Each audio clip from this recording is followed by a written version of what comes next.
mga assorted na maliliit na mga figures. Ito ay nasa 2 inch ang height. Medyo mahirap na rin hanapin ito. Meron naman siyang markings at articulated din siya. Ito rin ay nasa 2 inch ang size. Rare na rin siya. Ganun din ito, articulated din yung sa may mga kamay niya.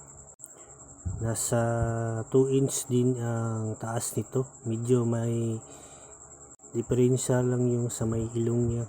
Ito rin ay medyo rare na rin pero may kulang sa likod. Ito ay meron siyang hawak na parang shield. Nasa 2 inch din ang size. Ang sunod naman ay ganun din, nasa 2 inch ang size at yung ulo at dalawang kamay lang niya ang articulated. Ito ay medyo luma yung kanyang design pero magka-line lang sila. Ito medyo may mga konting gasgas lang siya. Lahat kasi ito ay second hand.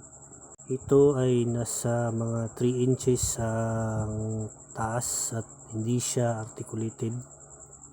Ito rin ay nasa 2 inch din ang taas. Medyo mahirap na rin hanapin ito. Iba naman yung design niya kaysa dun sa una. Ito naman ay modern na armor niya. Nasa 2 inch din ang size. Ito ay mahirap na hanapin na figure. Malaki lang siya ng konti kaysa dun sa iba. Mabigat din siya. Ito naman ay yung naka-unmask na version niya. Nasa 2 inch din ang kanyang size.